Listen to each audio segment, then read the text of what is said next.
Welcome to SEL in EDU. where we discuss all things social and emotional in education. I'm Krista. And I'm Craig, and we are your hosts on this journey. All right, what is going on, SEL and EDU family? We are back yet again, and we have an incredible guest. Yes, we do. We're super excited. But before we go ahead and jump on into the conversation you have been waiting for, and that's why you keep clicking and subscribing and downloading and sharing with your friends, we got to check in. How are you holding up, Krista? How's your heart today? My heart is really good. It's been good. You know, one of the things that has been a huge lift for me is discovering that I actually like listening to books on audio. For a long time, I'm like, I can't focus. I can't do that. I have been whipping through books, educational, nonfiction like crazy, and it just makes me so happy. What is one of your favorites so far that you've been listening to? Um, you know what? I know this is going to sound strange, but there was one called Never Split the Difference by Chris Voss. He was a hostage negotiator for the FBI. And I think I might have mentioned it in an early, like a while ago podcast, but it has just stuck with me. And he talks about empathy and how to ask questions to connect with people. And in his case, it's to save people's lives. But for our case, it's to develop deeper relationships and get to really understand somebody's perspectives. So, really, that has been one that has definitely stuck with me. How about you? I know your life has been very busy lately. You've got lots and you've had lots of travel and such. So, I'm not sure if you've had a chance to kind of sit down and enjoy a good book. Uh, I have been reading a couple of books. I was, I think, still processing the fact that are. Are you looking to be in the CIA, FBI, Oh, no. secrets, or okay, Oh, okay? no. I just, I'm like, who picks up a book for like negotiations by the CIA? Like, I just looked it up. And I was like, oh, okay. Crystal got a whole new side hustle that I didn't know about. I'm like a double secret agent.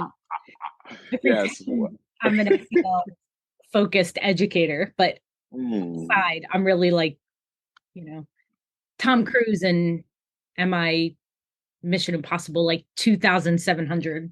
I know because he keeps going. I mean, it looks great to be a person who's above a particular age, so it looks wonderful. True. I'll say that.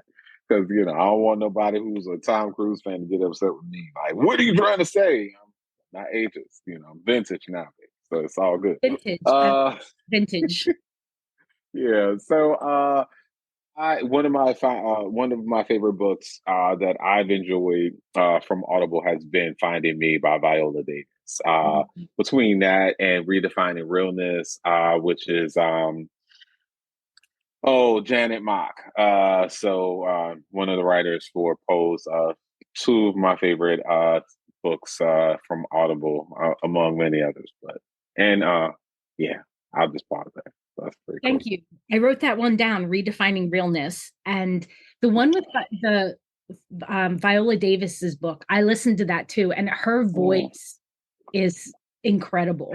And to hear her Yes. story in her voice was just blew me away. So I'd highly recommend that one too. Yeah, yeah. Well, we could go on and on about all the books and stuff that we're taking away, but we have a wonderful guest that we've been holding and just in queue.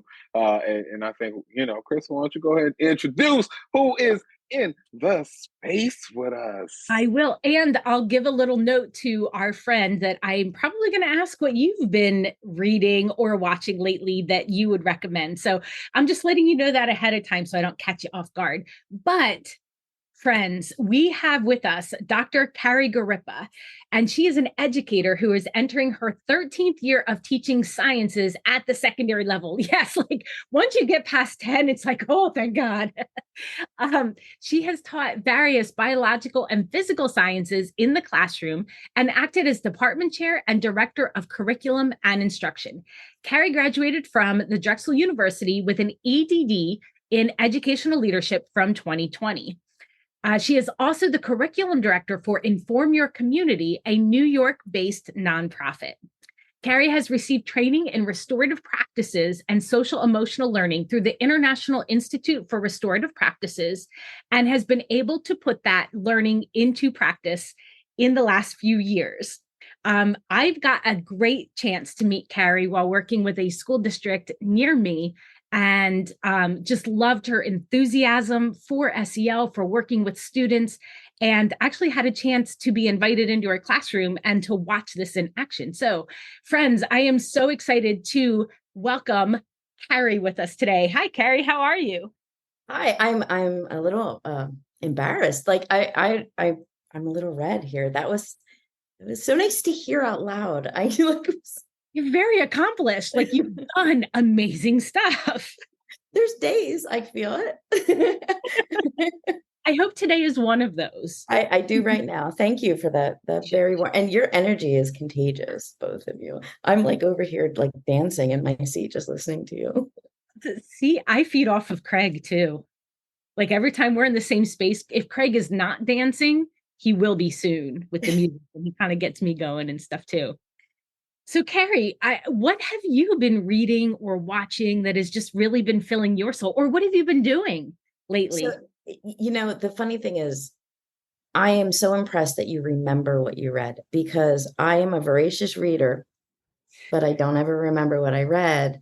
And this is a silly little thing, but I grew up in the library. My grandfather was a librarian at our local public library. He was not like taught, it wasn't an educated library, but he worked there. So my summers were spent as a child in the library, and I can go through books. So I spent 2 weeks in Canada with my family, we reconnected because my kids are old now. And I think I read like 7 books in 2 weeks. Wow. There's no TV, no cell service. That's sometimes nice, though, to not get distracted. Mm-hmm. It is. But I don't remember the titles, but I can remember the stories. I did read one, and I think I'm going to scare you a little, because I got nervous about the CIA. I read one on serial killers. Ooh. Yeah. And I don't know why I read it.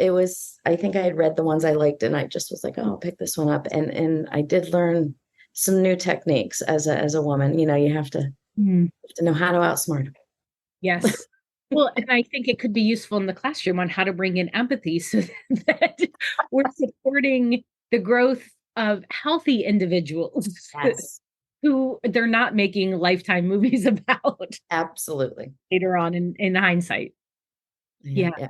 But I started watching 3rd season of Only Murders in the Building, which is a favorite. That is a favorite. I heard that was fabulous, and I've only watched I think they're on season 3 coming up now. Yes. Recently. I've seen the first couple episodes, and then I got distracted with something, which happens quite a bit, but I'm going to come back to that. Thank you. And so, coming back to, I know one of the questions I wanted to ask you is if you could talk to us about your journey that led you to the classroom and to doing what you're doing now, because when one of the questions that we ask is like, what have you published and what do you want to support out there? And I'm looking at your publications like, holy cow, they're incredible. And I found your Google Scholars page, and we're going to link that up there. And I'm like, oh, there's a story here. So we'd love to hear about your journey. Yeah, it really is night and day. But I did work in research, and I worked in maybe this is part of why I really have attached myself so hard to SEL, is I worked with depression. We were looking for biomarkers, genetic biomarkers for depression. And we did a lot of really deep dives in that. And it was in research at Lehigh University. I can say that on here. But I was there for 11 years. And near the end of my time there, I had to make a decision about halfway through. Was I going to finish my PhD, or was I going to take a different path? And at that point, I was having my babies, and I was starting my own family. And as much as I loved that cerebral part of research, where you're solving puzzles and there was no human connection. I had nothing. I always laugh and I say, I could go days and not speak to another human. And that was just part of it. Yeah. So I was looking for something more, and I ended up working with a summer institute while I was there, helping undergrads learn how to do research. And I was like, this is it. I'm actually kind of good at teaching young people how to appreciate science and love science the way I do. And that kind of just led to teaching. I didn't know that this was my path until I was in it. It's, I love hearing those types of stories because I didn't go to undergrad to be a teacher. It was sort of a backup. And then once I was in it, I'm like, oh, this is where I need to be.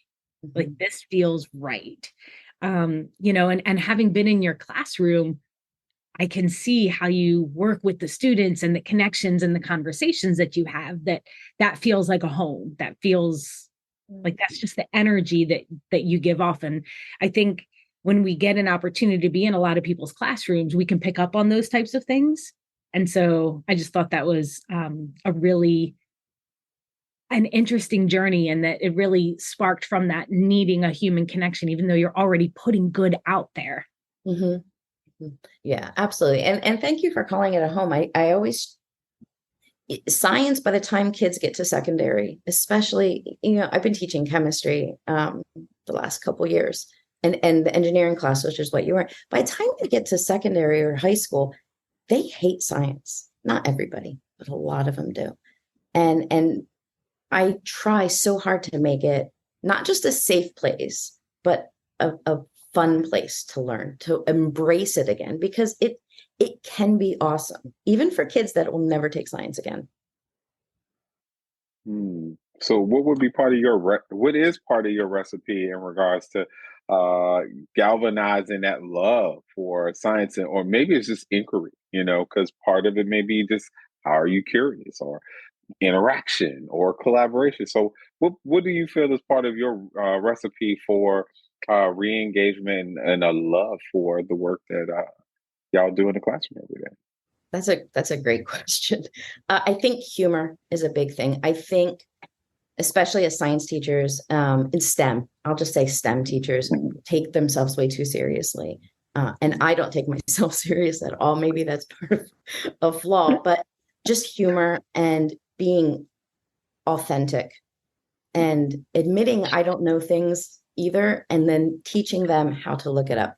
One of my favorite things I do is I call it Wednesday Wisdom, and it came from, I think in 2014, 2015, I had a very, very inquisitive student in one of my classes, and he would ask me questions, partly because he wanted to know, partly because he just wanted to get me off the subject I was supposed to be teaching. Oh, And never do that. no. And one of the things I said is, I said, we need to set apart a time where I will answer any question you want about science. And I may know the answer. And if I don't, we'll find the answer together. And they would put little slips of paper in a bucket as they thought of them. And they would ask a question on a Monday, and I'd say, write it down. We'll answer it on Wednesday. We can't stop thinking right now about this.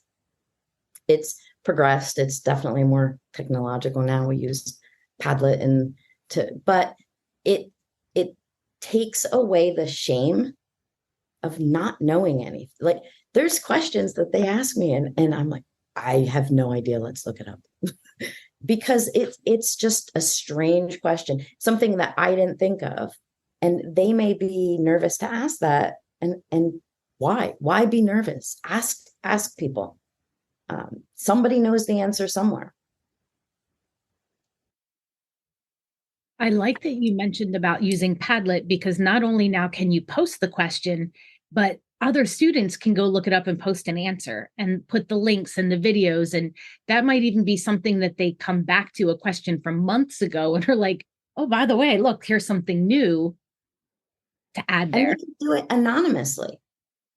They don't even have to put up there. I had a student put something up there about gender and anonymous. And I was like, yeah, I get it. Like, and I don't even know who posted it, but yeah, let's talk about it. Let's talk about biological versus, what's getting put out there in the media. Like, So, it's just like it's just a place where they can ask anything they want.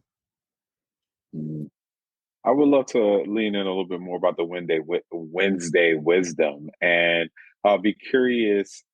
Uh, could you share a little bit more insight on a time when you're like, "Wow, this is why I created Wednesday wisdom"? I know you said that it was generative from a very curious young person who you had, but when did you know, like, all right, I think we're onto something, and this is the reason why this exists? Yeah. So that same era of kids in the old school I was at, I actually traveled with them. So I had them for 4 years. So by the time I got to year 4, I didn't know what I was getting into. So one of the students had asked about the different, he said, if there's black holes, can there be white holes? And I didn't know that answer. And this is the coolest thing. And this is where I think we miss opportunities as educators. So through that, we ended up really exploring space. We ended up going to the Goddard Center down in Maryland, 3-hour drive, but we made it. We ended up talking to people from NASA. We ended up creating a research methods class. It was like 4 kids, but that taught them how to do science research, because that is a skill. And then we ended up partnering with this foundation, which I cannot recall the name right now, but they actually had connections to some NASA space captains and zoomed in, and these kids got to talk to someone who's been to space. And it came from that question. What a great example of taking a question and then extending it. And, we've talked together around research of building relationships in the classroom. And one of the pieces of research that I use is from the Search Institute. And it talks about how the students want us to get to know them, to build trust, to share power with them, but then to extend their possibilities and connect them to people and experiences that they hadn't even thought of before. And that's a perfect example of you doing that, because you leveraged a curiosity that one of them had. And it's like, let's see where this goes. And understanding too, that does need to be channeled a little bit, because, you do know that sometimes kids are like, I don't really want to do this today. What can we do to get her or him kind of off task? I mean, my own boys used to tell me about how they would do that to teachers, but it's still honoring the questions that they have. And then like, wow, we talked to people who are in space, and we started a research course. And I think this kind of fits in with where the next question I wanted to ask you is that, looking at the nonprofit that you're a part of called Inform Your Community, when I go onto the website, it talks about informing your community, and that we don't have to be experts in every issue. But what can we learn and do? And so would you mind sharing a little bit about that work that you do there and the support that you give the organization and what the goal is? Oh, I would love to talk about them. It was a blessing to have found these people, and they are amazing. And one of my favorite things that they talk about, we had just gone in, my husband and I went into a gala, and he got to meet people for the first time, is that it's about productive discourse, where not everyone, you don't have to leave the table happy, and you don't have to leave the table agreeing with each other. It's about listening and opening up that communication and really taking the time to learn from each other. We tackle the most amazing topics. It's so funny because I just reclaimed my desk area. I have college kids, and I was just looking at some of the things that we've done lately. We've done a lot of things with culture, Jewish culture, Mexican culture, Chinese culture. We did a Black Lives Matter. I'm currently working on animal welfare. We do voting rights. Trying to think of what else we've done. We've done a lot with the LGBTQ, but we also do things like, how can you sustainably, eat? How can we talk about the unhoused in a way that you're not bringing like sympathy. You're bringing empathy to the table. And so it's just this amazing place to be, and we're like-minded in the fact that we're willing to listen and learn, but that doesn't mean we're all in that same tunnel vision thought process. This has me think very deeply, and granted, I know that a great deal of your expertise is with secondary young people who are much older, but I believe the skills are transferable to the youngest of learners that we have. And it starts with just curiosity. Like a lot of what generates genius and innovation and great friendships starts with some curiosity and just and really getting to know um, the phenomena, the person, just what's in front of you and around you, and being able to engage in that in a very powerful way. I am curious in this age of where we've been talking about AI a lot, and I'm sure that is built some really interesting conversations for you as well as other educators. And I'm not going to focus my question on AI. It's just it's at top of mind right now. But I guess as we look at the impact of social media, there's so many resources at the hands of young people today in ways that we didn't have when we were in their shoes. I'm curious for you, how do you leverage technology and social media and just some of the different tools that we have access to in creating community? And how have you shaped the environment that you are leading the lead learner with, as well as how you may also foster that in collaboration with other departments, other team members? Because I know that this is not you as a monolith. I strongly believe, at least from what I could see from your work, that you work in a very collaborative spirit across many classrooms. So I'm just kind of curious, how are you cultivating community with all of these different technologies and that we have today? I think one of the places that we fail as educators is banning the things that we just don't want to deal with. And that's one of it. And, I'm not the one leading that charge, but I'm definitely on the team trying to introduce new things. We do have policies, and everyone kind of adheres to the same policy. The phones can't be out all the time, but we all kind of deal with it a little differently. I try really hard to kind of go at it two different ways. One is, and we had a lesson, and I think we're having a lesson on it again this year, on social media and microaggressions and all the things that kind of fall into harming students. And we talk about it very openly. And I try to be a role model, right? Because that's also important, and give them some space to find their own way, but also, explain from a parent and an adult view how to navigate that. Mm-hmm. The other thing is I bring it into the classroom, by putting that you can't go on TikTok. Nope. No TikTok whatsoever. You are telling a teenager, please go on TikTok, figure out a way to get on TikTok. And so instead I'm like, okay, you know what? Do a TikTok on this. And, you can count it. If you don't want to write me an essay, you don't like to write, great, go make me a TikTok and send it to me. And taking it, it's one of those funny things where when you normalize it, it's no longer Fun. Like, Dr. Garippa's doing it and she's old. So I don't want to even bother. And please don't let her follow me.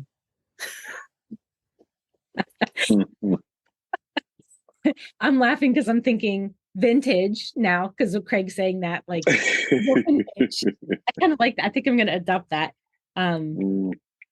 Yeah, but as soon as Yeah, that's been my experience too. You say absolutely not, and you're like, oh, here comes the wave of like, and you know what? I was like that as a kid too. As soon as you told me I couldn't do something, I'm like, oh yeah, and that just creates, I know this is not a video, so you guys can't see me all like, pushing my hands against each other, but it just creates mismatches and mistrust and leads to problems that don't really need to be there. Well, and they, students are not, they are savvy. They will find us. And if you have a Twitter or a TikTok or an Instagram, or they're never going on Facebook because they're no way, that's where all the boomers are. But if you have any of that, they're going to find you. And if you're sitting in front of the classroom saying, no, you can never use this, instead of teaching them how to use it responsibly, right? If you say, no, no, no, you can never use this, and then they find you on it, you lost all leverage at that point. Yeah, so true. And one of the things that you mentioned earlier too is, helping our students understand how to navigate these things while balancing that with giving them enough freedom to figure some things out on their own. Like I find that as a parent too, it's a very fine line between, here's what we'd recommend and here's some advice I'd give you, but I do know you need to try some things out yourself. And you mentioned about, microaggressions, and perhaps that could even go into, mistreatment and bullying. And so really when we think about how are we helping our students make good decisions in the classroom and how are we supporting them, I know that you have been educated around restorative practices, and I'm excited to share that I got trained this summer too. So now I can speak the language and see how that is really infused into creating a culture of SEL. And so when you think about creating that culture in your classroom with the background that you have, what do you see works well when we're helping to provide opportunities for students to really shine and to practice developing in those skill sets? One of the things, it depends on the class. I'm going to say it like that, because I've had 3 very, very different versions of kids enter my room. And I think one of the most valuable lessons that I could probably share is from the class that had the most offenses on them. And, they're the kids that they hear people saying things. They see the faces that get made. They see just that harshness towards them, or the discounting them. And one of the things I try very hard when I'm speaking to them is listening and making them feel that I'm respecting what you're telling me. And then I will guide where I go from there.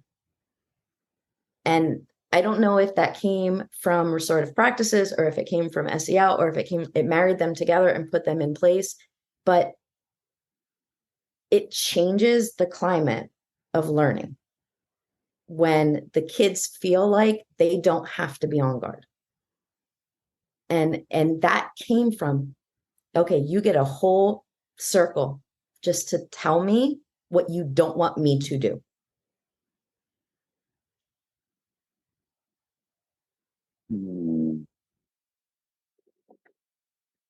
Yeah, I was one of those young people who rebelled against the system at times because I don't mind you meeting me with curiosity, but I mean, it's been echoed so many times. What you tell me not to do, I'm gonna, unless there's a good reason why, I'm gonna find myself going the way you don't want me to go because, and I'm like that at points as an adult. So, um, I sometimes we find ourselves uncomfortably comfortable. Yes, I'm using that intentionally with swimming against stream because we have been put into conditions that feel like the very air we breathe has been sucked out of us. And so I'm trying to think of how I'm going to make, how I'm going to bring this back home. But I, I, some of the greatest minds have had to fail forward.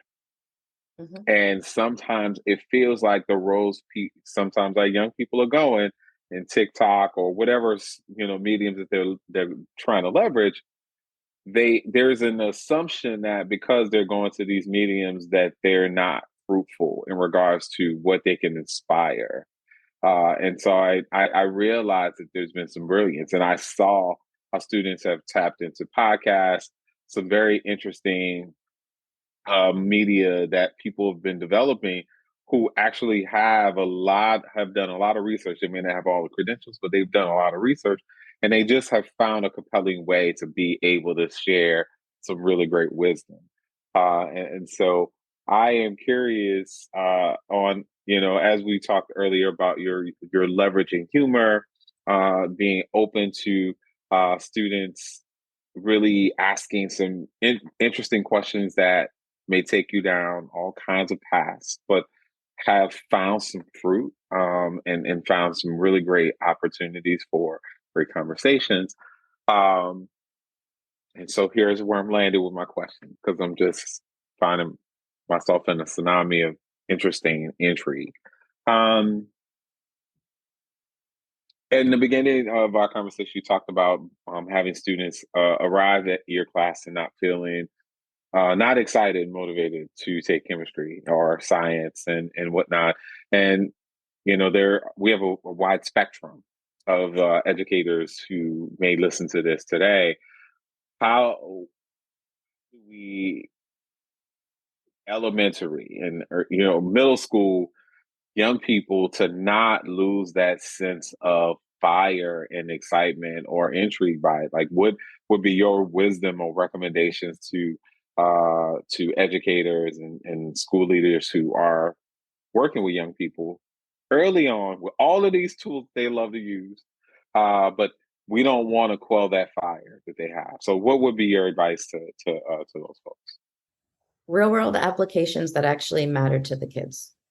Mm.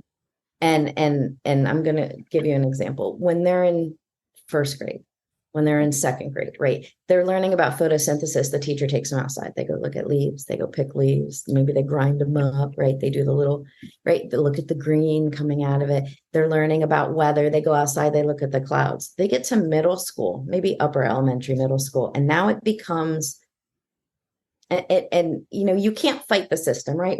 There's tests involved.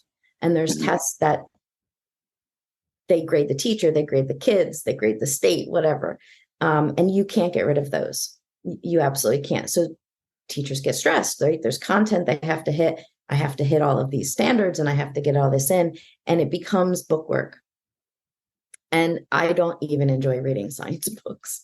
I've been doing this for how many years? I don't want to read a science book, and it's a little extra effort, and it's really hard to say that, right? Because teachers are like, I don't have time for extra effort. Got it. So everyone takes one topic and you do a real world application, and this is where I kind of sit. This is where my wheelhouse is ask the kids. We were doing ions, right? So sodium, right? Chlorine, all that. And I said, how do you want to learn about this? Because this is really a boring thing to learn about. How do you want me to teach? Well, you said it's in water, Dr. Garippa. Yes. Well, is it in seawater? Yes. They wanted to learn about oceans. I was in chemistry, high school chemistry, right? Oceans isn't really, but you know what? I can easily do that. And the internet has given us the gift that you can find it. I found an entire curriculum out of Hawaii on ions in the ocean. And, send an email, hey, thanks, because I'm taking that. That worked with one class, only one class, because nobody else wanted to learn about oceans. I had another group, they wanted to learn about cooking. Chemistry of cooking is awesome. We made cookies.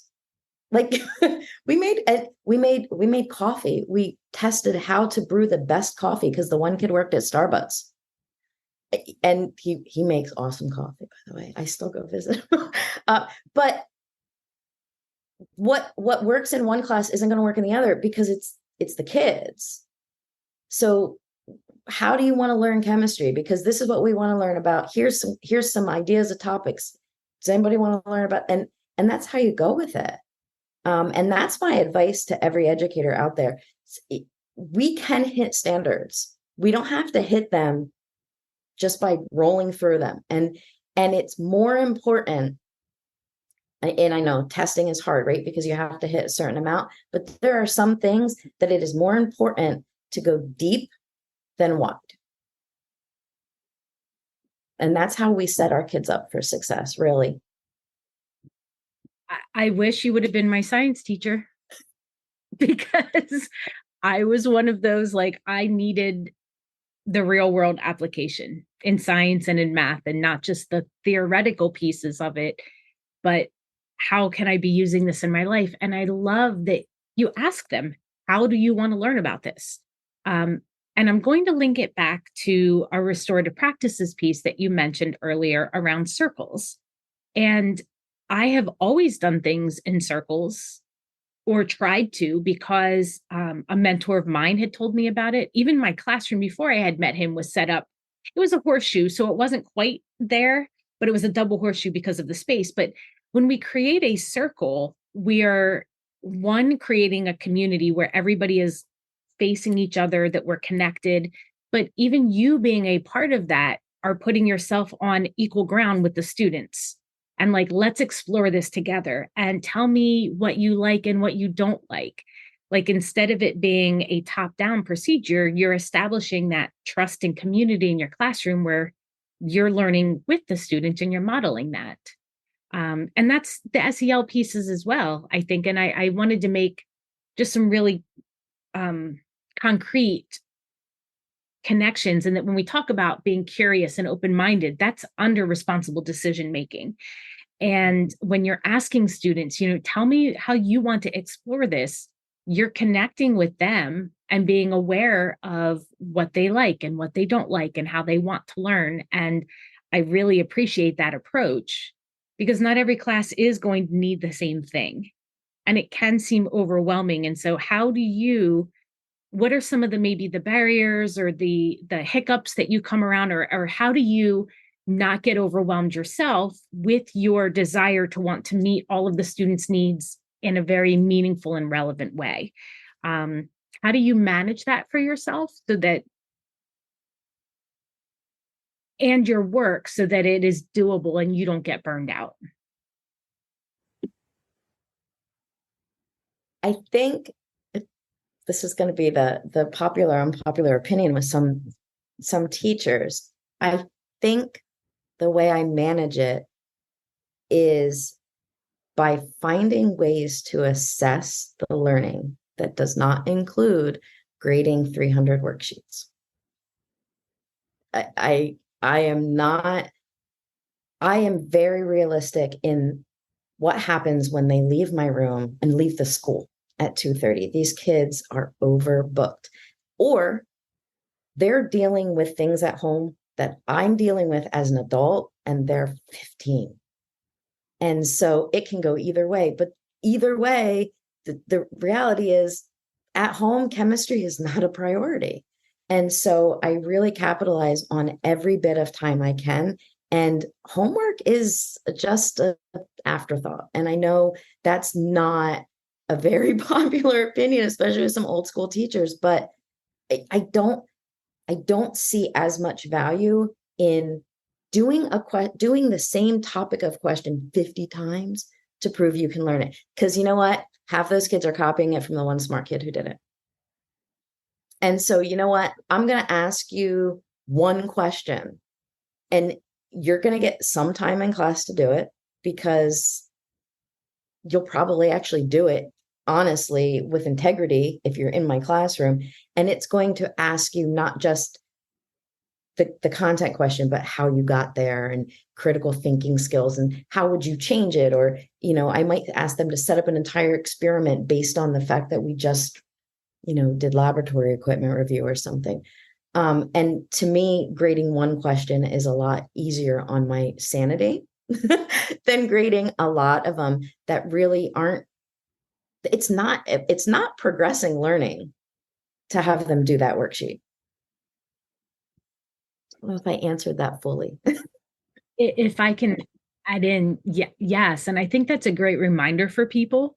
It reminds me too about going to people talk about the single point assessment. But how can we think smarter and not have our students be working harder without an end in sight? And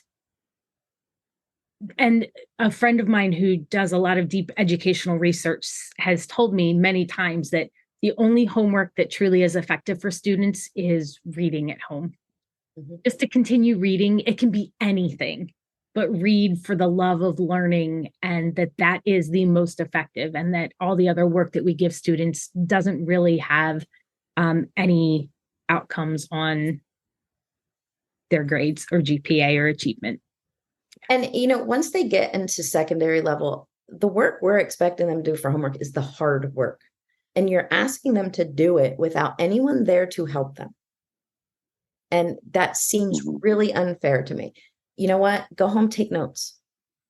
Here's what I need you to take notes on, so that tomorrow when you come in, we can talk about it and I can clear up any misconceptions you have. But to go home and do work that I went over in 10 minutes and I expect you to be, that's not fair. That, it happens when we're adult students, that you're given some ridiculous thing and what do? We call each other, you get with your cohort, you're on a Zoom, like, how do we do this? And some of the kids don't have those resources. And if you talk about an even playing field, okay, everyone can take notes. That's writing. I don't care how you take them. I don't care if you print it out and glue it in your notebook. You have the notes. I'm processing what you're sharing. It really beams for me, because we haven't really talked about accessibility. We haven't talked about privilege. We haven't talked about the barriers that still persist, regardless of demographic, regardless of the family structure that you're living in as a young person, and during the pandemic and post pandemic, it feels like regardless of whether or not kids have very few resources, to kids who may have been born into environments where they have two parents or two caregivers who have all of the things. We have seen that all kinds of young people across the entire globe have been deeply impacted and don't show up atypical to what we are hoping they will, and are trying to leverage what they can just to be, whatever that means. And so I appreciate the fact that they have a caring educator who is being very thoughtful about, well, how do you balance the experience so that no matter what you have or don't have, that you have the ability to come in the next day and galvanize and work in partnership with so many others in their classroom, so that they don't feel like they're behind. Mm-hmm. So I appreciate that. I was on your LinkedIn, where I see a great deal of things that you might share. And this is going to lead me to the question that we ask all of our guests. But you have this one post with a car being held, and it says, "Because I have this crazy idea that my purpose is bigger than me." And so that's a big, big idea to hold in one's heart as people are getting ready for, at this point, first days of school, if they haven't already started, or by the time they hear this podcast, they're going to be rethinking things, because it's going to be closer to the holiday and winter, and all kinds of things are happening, and people may be rethinking their purpose at this moment when they're hearing this podcast. And so our question that we ask all of our guests, and I feel like I have a good sense of what the answer is, but would love to hear your own thinking. Is what do you believe is your superpower at this point? You know, I'm not faking being humble when I say I don't think I have a superpower. But I'll manage one. I think connections. I think I can connect. And when I can't, it hurts me because I feel like I have failed. And it could be a small connection. I'm not looking for deep. I mean, I'm always looking for deep connections, but like it's not going to be like that with everyone. But if I can get something that I know that student realized I cared, actually cared, not cared about their grade. I cared about them, that I saw their face every day. Or I cared about things that were happening outside my room.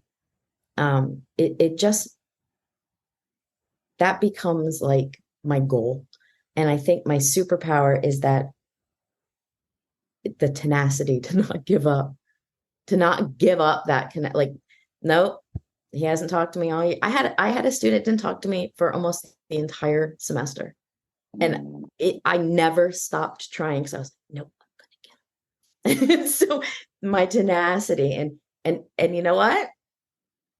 I didn't get a lot of words, but I got some, and that's all that mattered. And he made me happy and so that's going to be my superpower, is the ability to get that connection. Thank you. I really love to say, like, I want my superpower here to, but like, I want to be like invisible or flying, but reality, I can make a connection. And that's one that people like, oh, would you rather fly or be invisible? Like if you had to pick. You know, I don't want to be invisible, but I can tell you why. I don't want to be in a room and invisible and hear something I don't want to hear. Because it doesn't even have to be about me. I just don't, there's right. Because you're places and you hear something and you're like, oh, I'm judging you now. And I don't want to go there. So I'm definitely going to fly. Craig, what would you do if you had to pick? Invisibility or flying?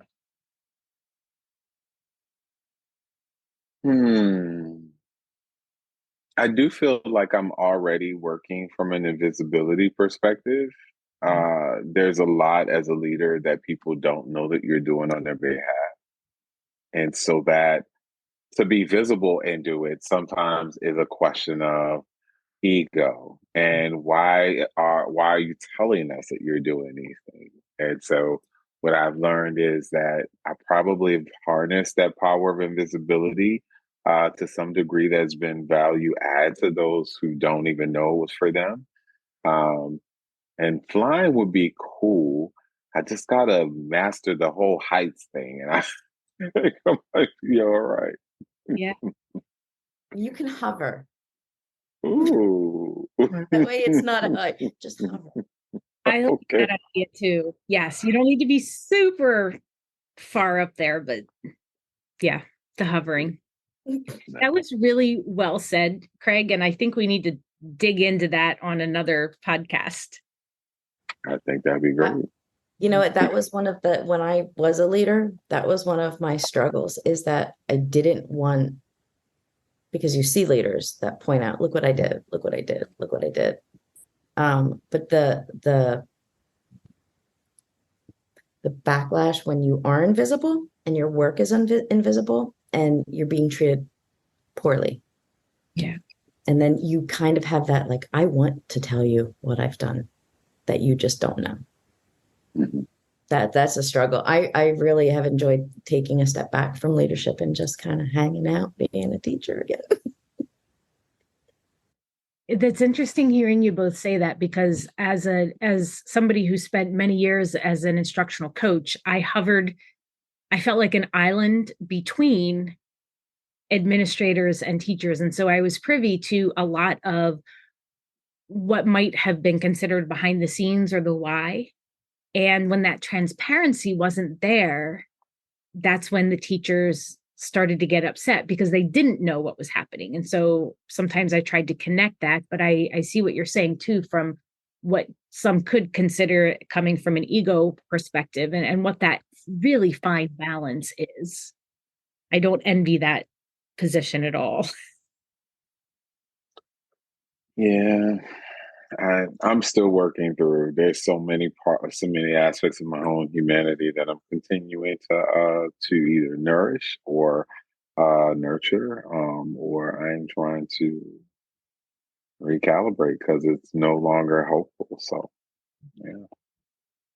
Hmm.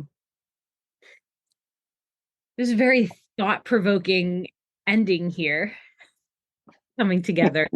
Um, I foresee that there could be some future conversations here between the three of us, and what it's, especially from the two of you being in a position of leadership and kind of taking a break, because there's quite a number of people that we know in the last couple of years who've done the same thing and are like, you know what? And I think that's also a very healthy way of looking at things. And so, when is it time to step back and to maybe start working in a different direction, still have the same values and the same desire for work to support students and educators, but coming at it from a different perspective can be really powerful. I think it would, if people felt the freedom to do that without shame, right? Because it's a step down, but it's a step towards healthy mentality. Like if your mental health is suffering, then you step down, and it's not shameful. It's just, I need to be here to heal. And even just the wording. So stepping down, like maybe it can just be stepping to the side or stepping forward, but diagonally, like in a different. Changing paths. I Yeah. don't know, something. Yeah. Yeah. So Carrie, if there are any educators out there who are either science teachers or leaders who are looking to step a different direction, or people who want to learn more about infusing SEL and restorative practices, how can they get a hold of you? What would be, the best way to reach out, or a couple of avenues that they could get a hold of you? I would say that the easiest is LinkedIn. Put it going through my profile. Everything comes to my phone now. However, if it's coming to my work email, the kids and the parents and the administrators are going to take priority. But LinkedIn is, I'm sitting at home and going through my phone, and there's someone I want to talk to. So, and I love to talk about anything. So, yeah, I would be happy to share and learn from anyone that wants to share what they have too. Awesome. Thank you. And for those of you listening, as we always do, that you'll have access to Carrie's Google Scholar link, and we'll have her LinkedIn in the notes so that you can feel free to reach out. All right, SEL and EDU family. It has been a great conversation. As you have heard Krista share, like, we're gonna go ahead and make sure you got access to all the good stuff, so that in your own time and in your own way, you can continue to edify your work and walk and talk. This is incredible work, but it's most meaningful. And we've had an opportunity to spend our time with Carrie today. And so we are so thankful that you have shared your genius and heart with us today. So thank you. So SEL and EDU family, until we return once again, we want you to continue to hold you and those you love dear real tight, and continue to do the wonderful work you do, and continue to stand in the light. We love you. You take care.